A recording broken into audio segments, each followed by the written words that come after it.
Amigos Blink, freezing time in a blink.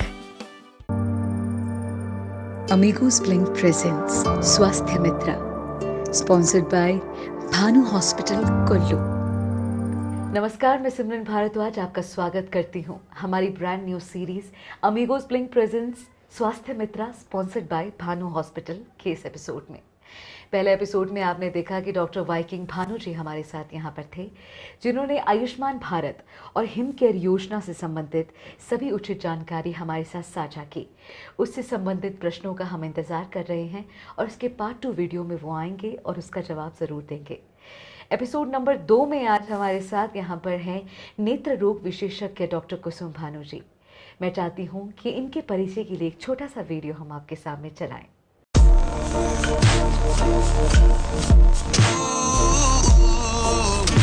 Doctor कुसुम भानु, नेत्र रोग विशेषज्ञ, भानु हॉस्पिटल। आईजीएमसी शिमला से एमबीबीएस और नेत्र रोग चिकित्सा की शिक्षा ग्रहण कर 2007 में भारतीय नौसेना के सबसे प्रतिष्ठित अस्पताल आईएनएचएस अश्वनी, मुंबई में बतौर सर्जन लेफ्टिनेंट कमांडर सेवाएं दी। तत्पश्चात जनसेवा और अपनी जन्मभूमि के लिए अपना कर्तव्य निभाने के उद्देश्य से डॉक्टर कुसुम भानु हिमाचल वापस आई और 2013 कुल्लू में भानु आई क्लिनिक की शुरुआत कर नींव रखी। 2016 में कुल्लू घाटी को भानु हॉस्पिटल के रूप में सौगात मिली, जो आधुनिक सुविधाओं से लैस डॉक्टर कुसुम भानु की देखरेख में निरंतर अपनी सेवाएं दे रहा है।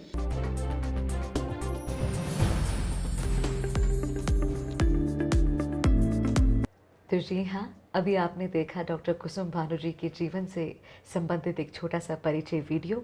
और जैसे कि आपने देखा कि इनका जो बैकग्राउंड है वो नेवी से रिलेटेड रहा है और ये बहुत ही कमाल की शख्सियत है।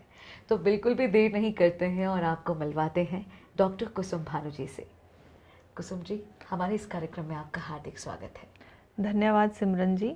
आज हम बात करेंगे नेत्र रोग संबंधित बीमारियों के बारे में और आपके जो भी क्वेश्चंस हैं जनरल टॉक हम करेंगे और हम चाहेंगे कि इससे आम आदमी को कुछ फ़ायदा हो, उसको सही इन्फॉर्मेशन हम पहुंचा सकें। जी, वाकई आज जिस तरह के क्वेश्चंस मैं यहाँ पे लेके आई हूँ वो मेरे ही क्वेश्चंस नहीं है, बल्कि वो आम जनमानस से निकले हुए क्वेश्चंस हैं, जिनके बारे में कहीं ना कहीं हम चाहते हैं कि एक लॉन्ग डिस्कशन हो। बट देखिए, जब हम किसी डॉक्टर से मिलते हैं तो लाजमी सी बात है, इतना टाइम नहीं रहता है कि वो चीज़ें डिस्कस हो सके। बट ये इंटरव्यू एक माध्यम है कि हम ये चीज़ें यहाँ पे डिस्कस करें, और इसलिए ये भी बहुत ज़्यादा ज़रूरी हो जाता है कि आप इस इंटरव्यू को ज़्यादा से ज़्यादा शेयर करें, ताकि बहुत सारे लोगों तक जो है ये इन्फॉर्मेशन पहुँच सके। तो मैम, शुरू करते हैं। तो मेरा जो पहला सवाल आपसे ये है, नेत्र रोग की जब बात आती है तो भानु हॉस्पिटल का नाम ज़िला कुल्लू में जो है बहुत अव्वलता से लिया जाता है, इसका श्रेय कहीं ना कहीं आपको जाता है। तो मैम, कौन सी फैसिलिटीज़ इस वक्त हम जो है नेत्र रोग में दे रहे हैं भानु हॉस्पिटल के अंदर? अगर आप फैसिलिटीज़ की बात करें तो हमारे पास लगभग सभी तरह की फैसिलिटीज़ हैं, लेटेस्ट हैं, और हम कॉम्प्लिकेटेड केसेस को भी कर रहे हैं। तो जैसे सफ़ेद मोती है, उसमें अगर लोग लेज़र ऑपरेशन बोलते हैं जिसको आमतौर पर, बट एक्चुअल जो वर्ड है वो फेको है, वो हमारे पास अवेलेबल है। तो हम कॉम्प्लिकेटेड केसेस में भी करते हैं, सिंपल केसेस भी करते हैं। और साथ में काले मोती के लिए लेज़र और ऑपरेशंस अलग अलग होते हैं, वो भी हम करते हैं। और हमारे पास जैसे आँखों में मांस बढ़ जाता है, उसका भी ऑपरेशन लेटेस्ट तरीके से होता है। और अगर आँखों में टेढ़ापन हो तो उसका ऑपरेशन भी हम करते हैं। और अगर आँख के पर्दे की जो प्रॉब्लम्स हैं उसके लिए पहले हम लोग चंडीगढ़ भेजते थे पेशेंट्स को, बट अब हमने पिछले कुछ महीनों में पर्दे के लिए ओसीटी और उससे संबंधित इलाज भी हमने शुरू कर दिया है। तो देखा जाए तो हमारे पास बेसिक सारी फैसिलिटीज़ हैं और कुछ एडवांस्ड भी हैं। और साथ में हमने कोशिश की है कि जो आँख के जो चोट जिसको लग जाती है किसी बच्चे या बड़ों को, तो उनका भी हम इलाज बहुत अच्छे से कर रहे हैं। उनके काफ़ी अच्छे रिजल्ट्स हमने देखे हैं यहाँ पर। जी, और बाकी इतनी सारी फैसिलिटीज़ हमारी एक छोटी सी कुल्लू घाटी में होना यहाँ के सभी वासियों के लिए एक सौगात ही है। और इसके साथ ही मैम, मैं अपना अगला सवाल जोड़ना चाहूँगी, जहाँ पे नेत्र रोगों की बात आती है तो नेत्र रोग अब किसी एज से रिलेटेड कोई कॉमन इशू नहीं रह गया है। अब ये कोई भी हम एज ग्रुप ले लें, सबको कोई ना कोई इश्यूज हैं, तो आपको क्या लगता है इसके क्या रीजंस है कि इतने ज़्यादा आई डिजीज़ बढ़ रहे हैं आजकल? देखिए मैम, आई डिजीज़ तो पहले भी होती थी, पुराने ज़माने में भी, बट तब हमारी विजुअल रिक्वायरमेंट्स ऐसी नहीं होती थी। लाइक हमें दूर देखना नहीं होता था, हम एक ही कमरे में अपना सारा काम कर लेते थे। सारे बुज़ुर्ग बच्चे एक ही कमरे में बैठ के अपना सारा काम दिनचर्या निकाल लेते थे। बट अभी हमें बहुत सारी आउटडोर एक्टिविटीज़ करनी है, हमें ऑनलाइन क्लासेस करनी है, स्मार्ट क्लासेस हैं, तो इस करके हमारी रिक्वायरमेंट्स बढ़ गई हैं और हमारे लाइफस्टाइल भी चेंज हो गए। हम ज़्यादा इंडोर रहते हैं तो ज़्यादा लैपटॉप, कंप्यूटर, मोबाइल पे हम रहते हैं, तो हमारी जो रिक्वायरमेंट्स बढ़ गई हैं, इसलिए हमें प्रॉब्लम्स भी बढ़ गई हैं। तो इसीलिए हमें चेकअप भी ज़्यादा फ्रीक्वेंट करना है as compare to previous times. So ये हमारी सिर्फ लाइफस्टाइल चेंजेस हैं और हमारी रिक्वायरमेंट्स हैं, जिसकी वजह से हमें प्रॉब्लम्स बढ़ गई हैं। जी, वाकई लाइफस्टाइल में इस तरह के ड्रास्टिक चेंजेस की वजह से आई साइट के ऐसे इश्यूज होना एक लाजमी सी बात है। तो मैम अगर इसके सॉल्यूशंस की हम बात करें तो कैसे डिटेक्ट की जाएँ ये सब चीज़ें? देखिए मैम, सॉल्यूशंस का ऐसा है कि प्रॉब्लम्स को अगर हम टाइम रहते पकड़ें, जैसे अगर बच्चा पैदा होता है तो उसको अगर जब हम स्क्रीनिंग करते हैं तो डिलीवरी के टाइम डॉक्टर उसकी स्क्रीनिंग करता है, नर्स स्क्रीनिंग करती है कि उसकी आंखें ठीक हैं, नाक ठीक है, मुंह ठीक है, कान ठीक है या सारे अंग ठीक हैं। तो उसी टाइम एक जनरल स्क्रीनिंग हो जाती है, तो उसी टाइम हम डिटेक्ट कर पाते हैं कि बच्चे को कोई आंसू की नली ब्लॉक है या उसको सफ़ेद मोती है या उसकी आंख में टेढ़ापन है। ऐसी कई बीमारियां होती हैं जो सिर्फ बच्चे में होती हैं। उसके बाद जब बच्चा बड़ा होता है, स्कूल जाता है, तो स्कूल में जाने पर उसे दूर देखने में प्रॉब्लम आती है या उसे एलर्जी होती है या उसे धुंधलापन रहता है या आँखों में दर्द, पानी आना, ये सब प्रॉब्लम्स रहती हैं। तो एज ग्रुप अलग अलग रहता है और प्रॉब्लम्स भी अलग अलग रहती हैं, तो उसका सॉल्यूशन उसी के हिसाब से होता है। तो हमें ये है कि अगर हम स्क्रीनिंग टाइम अगर कर लें, स्क्रीन कर लें पहले ही बीमारी को, तो उसका हम इलाज टाइम पे कर सकते हैं। जी, तो मतलब routine checkups are very important. हाँ जी। और जी हाँ, जब हम आँखों की बात करते हैं तो आई गेस सबसे सेंसिटिव अगर कोई चीज़ है तो हमारी आँखें ही हैं। कहते हैं कि जब नज़र धुंधली हो जाती है तो सब धुंधला हो जाता है, इसलिए routine checkups are very important और इसकी अहमियत जो है वो आम लोगों को समझने की ज़रूरत है। मैम, सोल्यूशन की हमने बात की कि रूटीन चेकअप इसका जो है एक सोल्यूशन हो सकता है, बट आप तो बहुत नज़दीक से इन चीज़ों को देखते हो, आपके पास एज ग्रुप, सभी एज ग्रुप के लोग आते हैं, तो एज ग्रुप के हिसाब से मोस्ट कॉमन डिजीज़ क्या है? जैसे बच्चों में मोस्ट कॉमन क्या रहता है? देखो, स्कूल गोइंग किड्स जो हैं उनमें मोस्ट कॉमन तो रिफ्रैक्टिव एरर रहता है, जिसको हम कहते हैं कि नज़र का धुंधलापन। जी, वो बहुत कॉमन रहता है। अगर आप किसी क्लास में लो तो 30 to 40% बच्चे ऐसे होते हैं जिनमें चश्मे का नंबर होता है। जी, बट अगर आप ऑन ग्राउंड देखें तो बहुत लोग चश्मा अवॉइड करते हैं। अलग अलग धारणाएं हैं कि नहीं पहनना है, नंबर पहनने से बढ़ जाएगा, या कुछ भी ऐसी कई धारणाएं हैं जो कि अवेयरनेस कम होने की वजह से रहती हैं। तो हमें मेनली तो चश्मे का नंबर है, बाकी एलर्जीज़ हैं या टेढ़ापन है, और भी कई प्रॉब्लम्स रहती हैं। जी। तो मैम जैसे कि आपने कहा कि कॉमन जो नज़रों का धुंधलापन है वो बच्चों में देखने को मिलता है आजकल, क्योंकि ऑनलाइन क्लासेस एंड ऑल जितनी भी हमने बातें की, बट हमने नॉर्मली देखा है कि जब एक बार चश्मा लग जाता है तो उसका चेकअप जो है वो कैसे होना चाहिए, लाइक कब कब होना चाहिए, इसका क्या फॉर्मेट रहता है? देखिए मैम, जो चश्मे का नंबर है, अगर आपकी एज ग्रुप कम है, लाइक अगर आप 1 से 2 साल के हैं या 3 से 5 साल के बीच में हैं, तो हो सकता है हम आपके नंबर के हिसाब से आपको हर 3 महीने में बुलाएं बच्चे को। और अगर उससे ऊपर का एज ग्रुप है और आपका नंबर स्टेबल हो चुका है तो हम 6 मंथ से 1 ईयर पे फॉलो अप करते हैं।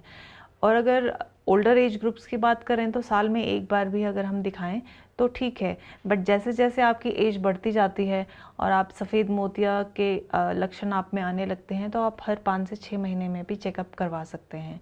इसी के साथ अगर आपको सफ़ेद मोती है और आपको शुगर या आपको ब्लड प्रेशर की शिकायत है तो आपके आँखों के पर्दे ख़राब होने के चांसेस भी बढ़ जाते हैं, जिसका कि बहुत आमतौर पर मैंने यहाँ पर देखा है कि लोग इग्नोर करते हैं या उनको अवेयरनेस नहीं है इस बारे में कि जो शुगर या ब्लड प्रेशर से रिलेटेड जो प्रॉब्लम्स हैं वो आँखों में सबसे पहले दिखने को मिलती हैं। तो टाइम रहते अगर हम इसको इलाज करें या चेकअप करवाएं तो उससे हमें अंधेपन से बचा जा सकता है। जी, मैम जैसे अभी हमने यहाँ पे बात किया कि किस तरह से जो है चश्मे के नंबर को जो है वो बढ़ने से रोका जा सकता है। रोका इसको नहीं कह सकते, बट रूटीन को फॉलो करना बहुत ज़्यादा ज़रूरी है, तभी कहीं ना कहीं जाके आप उस चीज़ को स्टेबल कर सकते हो। बट मैम अभी तो मेडिकल साइंस ने इतना ज़्यादा ग्रो किया है, एडवांस सब कुछ हो गया है। जी हाँ। क्या ऐसी मेडिसिन, आई ड्रॉप्स कुछ ऐसा अवेलेबल है जिससे चश्मे के नंबर को बढ़ने से रोका जा सके? जी हाँ, पहले तो ऐसा नहीं था, बट हाँ रिसेंट अगर आप बात करें 5-6 साल पहले से हमारे पास कुछ आई ड्रॉप्स हैं जो कि बच्चों में एक एज ग्रुप है, 6 से लेकर 12 साल का एज ग्रुप है, जिनमें हम कुछ आई ड्रॉप्स प्रिस्क्राइब करते हैं और उनके नंबर के जो बढ़ने की गति को हम रोक सकते हैं।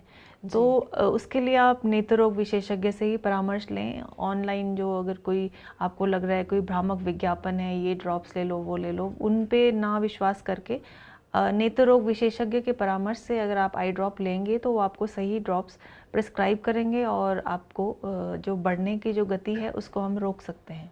जी। और इसी कड़ी में मेरा जो अगला सवाल है मैम, अभी तक हमने बात की कि किस तरह से बच्चों में जो most common disease eye disease देखने को मिल रही है।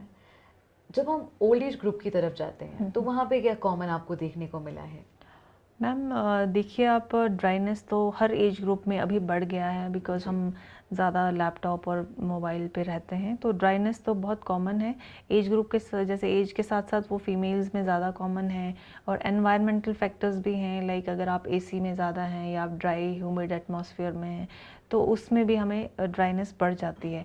साथ साथ में सफ़ेद मोती बहुत कॉमन है, जो कि हम पहले 60-70 के बाद देखते थे, बट अभी आजकल जो ट्रेंड है उसमें हम देख रहे हैं कि 40 से 50 के बीच में भी हमारे पास पेशेंट्स आ रहे हैं जिनको सफ़ेद मोती आ रहा है। तो वो हो सकता है हमारी लाइफस्टाइल चेंजेस हैं या कुछ हम केमिकल जैसे यूज़ कर रहे हैं, चाहे वो हेयर डाई की शक्ल में हो या कुछ और हैं, या हमारा खान पान ऐसा है जिसकी वजह से हमें सफ़ेद मोती टाइम से पहले अभी हो रहा है। तो अगर हम वक्त रहते इसका रेगुलर चेकअप आई का करवाएं तो हम इन सब बीमारियों को डिटेक्ट भी कर सकते हैं और इसका इलाज भी करवा सकते हैं। जी। और मैम मेरा जो अगला सवाल है वो भी मैं इसी से जोड़ने जा रही हूँ। जहाँ पे बात हम सफ़ेद मोतिया की करते हैं, ड्राइनेस की करते हैं, तो ये कुछ डिजीज़ हैं जिनमें हमारे पास क्योर करने के लिए टाइम रहता है, सोचने के लिए टाइम रहता है, डॉक्टर के पास जाने के लिए, सलाह लेने के लिए। But when it comes to कि आँखों की जब कोई चोट लग जाती है, सडनली कोई चोट लग जाती है, तो यहाँ पे लोगों का नॉर्मली रहता है कि आँखों में चोट लग गई है, अभी तो इसको दूर ले जाना पड़ेगा, रेफ़र करो, पीजीआई जैसे नाम लिए जाते हैं कि वहाँ पे जाना है। बट तब तक मुझे नहीं लगता कि चीज़ें कंट्रोल में हो पाती होंगी, या फिर आप इन चीज़ों को ज़्यादा बेहतर से समझती हैं। क्या भानु हॉस्पिटल में अवेलेबल है इस तरह की फैसिलिटीज़? जी हाँ, इस पे मैं विशेष तौर पे बताना चाहूँगी आम जनता को कि जब भी आँख में चोट लगे तो उसके लिए या तो आप मतलब ऑनलाइन या जैसे भी है कंसल्ट कीजिए। अभी तो ऑनलाइन भी डॉक्टर्स अवेलेबल हैं, तो ऑन द स्पॉट आपको क्या करना है वो भी आपको एडवाइस मिल जाती है। और आप अगर नियरेस्ट जो आपके पास नेत्र रोग विशेषज्ञ है उनके पास जाइए और अपना इलाज करवाइए, क्योंकि 90 to 95% जो ट्रीटमेंट है वो आपके लोकल डॉक्टर्स ही कर लेते हैं, यहीं पे हो जाता है। और उसमें जैसे चोट लगने के कारण जो आपका डिले अगर होता है चोट में, तो उसके अगर आपके ट्रीटमेंट डिले होता है तो आपको ज़्यादा उसमें नज़र आने की संभावना कम होती जाती है जितना आप डिले करेंगे ट्रीटमेंट में क्या होता है कि अगर आपकी आंख फट गई है तो आपको ट्रीटमेंट में उसको सिलना होता है, यानी कि उसको रिपेयर करना होता है। वो फर्स्ट एड यहीं पे हो जाना चाहिए जहाँ पर आपको चोट लगी। अगर कुल्लू में चोट लगी है तो कुल्लू में ही उसका ऑपरेशन होना लाजमी है, तभी आप उस जो नज़र है उसको मैक्सिमम आप उस नज़र को बचा सकते हैं। कई बार हमें मल्टीपल ऑपरेशंस करने पड़ते हैं, लाइक एक बार ऑपरेशन कर दिया उसके बाद चोट के कारण सफ़ेद मोती आ जाता है, वो बाद में भी हो सकता है। अगर पर्दे में कोई चोट लगी है उसको हम यहीं पे असेस कर लेते हैं और हम पेशेंट को गाइड करते हैं कि आपको पर्दे के डॉक्टर को दिखाना पड़ेगा और आगे इसका और भी ऑपरेशन होगा। वो जब हम चोट लगे हुए पेशेंट को देखते हैं वो हम उसी वक्त उनको सारा बता देते हैं कि ये आपको ट्रीटमेंट करना पड़ेगा। जी, वाकई इस तरह की फ़र्स्ट एड जो है वो तो जल्दी से जल्दी मिल ही जानी चाहिए। और अगर ऐसी कोई इमरजेंसी आती है तो मैं भी लोगों को ये सलाह देना चाहूँगी, पहले नियर बाय अपने जो बेस्ट डॉक्टर्स हैं प्लीज़ उनसे कंसल्ट करें, क्योंकि मैं एक बार दोबारा दोहराऊंगी कि आँखों की बात है तो ये बहुत सेंसिटिव चीज़ रहती है। तो एक बार प्लीज़ हमें जो है अपने आसपास जांच पड़ताल करके कि कैसी फैसिलिटीज़ हमारे पास हैं, उस हिसाब से हमें जो है वो प्रतिक्रिया देनी चाहिए उस सिचुएशन को लेके। मैम, नेक्स्ट क्वेश्चन मेरा ये है कि आमतौर पे देखा जाता है कि आँखों की बीमारी को लेके लोगों का बहुत ज़्यादा ऐसे लापरवाही वाला रहता है। रैंडम कोई भी आई ड्रॉप्स उठा ली, स्टोर्स में चले गए, मुझे आंखों में खारिश हो रही है कह के, पानी आ रहा है, हल्का सा दर्द है, रैंडम आई ड्रॉप्स हम लोग जो है वो डाल देते हैं। कितना सही और कितना गलत है ये? मैम, ये जो प्रॉब्लम है ये बहुत कॉमन है। अगर आप देखें तो अगर आप आसपास के लोगों में ही देखें, अपने परिवार में ही देखें, तो आपको ये बोल दिया जाता है अगर आँख में कुछ चला गया तो इसमें दूध डाल दो तो ठीक हो जाएगा, या कोई भी आई ड्रॉप डाल दो ठीक हो जाएगा। वैसा नहीं है। हर एक बीमारी के हिसाब से इलाज होना चाहिए। अगर हम गलत आई ड्रॉप डाल दें तो हमारी आंखें ख़राब भी हो सकती हैं, हमारी आंखों में अल्सर हो सकता है, सफ़ेद मोती हो सकता है, काला मोती हो सकता है। अगर आप बिना प्रिस्क्रिप्शन के या डॉक्टर ने आपको 1 महीने के लिए प्रेस्क्राइब किया और आप उसको 6 महीने तक यूज़ कर रहे हैं, तो वैसा नहीं करना है। उससे हमारी आंखों को नुकसान होने के चांसेस ज़्यादा रहते हैं एज़ कम्पेयर टू फ़ायदा हो। तो अब नेत्र रोग विशेषज्ञ इतने आपको अवेलेबल हैं, तो आप किसी भी नेत्र रोग विशेषज्ञ के पास जाके अपना इलाज करवाइए। इसमें जैसे आँखों में अगर कुछ पड़ जाए तो इमीडिएटली डॉक्टर के पास दिखा के उसको निकलवा लीजिए और उसका ट्रीटमेंट ले लीजिए। ये रहता है जी। वाकई जैसे कि मैम ने कहा कि हम लोग कई बार अपने घरेलू उपचारों में उलझ जाते हैं और तब केसेस को इतना ज़्यादा ख़राब कर देते हैं कि फिर उसके ठीक होने का कोई भी रास्ता हम खुद ही नहीं छोड़ते हैं। तो देखिए, ऐसा बिल्कुल भी नहीं करना है। मेरी भी सलाह रहेगी इस कन्वर्सेशन के बाद कि प्रिस्क्रिप्शन बहुत ज़्यादा इम्पॉर्टेंट है, उसके बाद ही हम किसी भी तरह की मेडिसिन लें तो वही बेटर रहेगा। तो आज के इस डिस्कशन को आपने इतना सुना, उसके लिए बहुत बहुत धन्यवाद। और इसको शेयर ज़रूर करना है आपने, ताकि बहुत सारे लोगों तक जो है आज की ये इन्फॉर्मेशन है वो जा सके। साथ ही जैसे कि मैंने पहले भी कहा था कि अगर इसी तरह के नेत्र रोग से रिलेटेड आपका कोई भी क्वेश्चन है तो आप उसको अमीगोस ब्लिंक के कमेंट बॉक्स में भी जो है वो लिख के दे सकते हैं। अमीगोस ब्लिंक के मैसेज इनबॉक्स में भी आप उसे दे सकते हैं। भानु हॉस्पिटल के फेसबुक पेज पे भी जो है आप जाके कमेंट कर सकते हैं, वहाँ पे जाके आप जो है मैसेज कर सकते हैं। मैम पार्ट 2 में दोबारा आएंगे और उसमें आपके सवालों के जवाब जो है यहाँ पर दिए जाएंगे। और मैम, आपको कैसा लगा आज की इस चर्चा में हमसे जुड़ के? देखिए, पहले तो मैं आपका धन्यवाद कहना चाहूँगी और मैं आम जनता को भी धन्यवाद कहना चाहूँगी कि उन्होंने आज हमें सुना। हो सकता है उन्हें कुछ फ़ायदा हुआ हो सकता है उनके कुछ सवाल हों, उनके हम जवाब अवश्य देंगे अगली बार, और उसको हम अगले सेशन में ले लेंगे। जी। अंत में मैं आप सभी का धन्यवाद करती हूँ कि आपने हमें सुना, और उम्मीद करती हूँ कि हमने आज जो भी डिस्कशन की है उसका आपको फ़ायदा हुआ होगा। धन्यवाद। तो ये थे भानु हॉस्पिटल से नेत्र रोग विशेषज्ञ डॉक्टर कुसुम भानु जी। बहुत सारी डिस्कशन हमने यहाँ पर आज की, बट ये कंटिन्यू होगा आपके क्वेश्चंस के साथ। अब आपके क्वेश्चंस जो है मैं इंतज़ार करूँगी कि ज़्यादा से ज़्यादा क्वेश्चंस आप हमें भेजें और ये उसका जो है जवाब अगली बार अगली वीडियो में आकर आपको दें।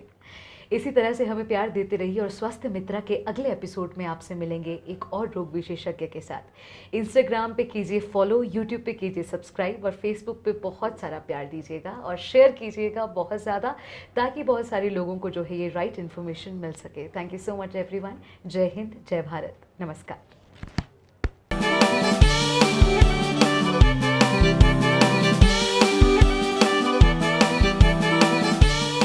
Amigos Blink, freezing time in a blink.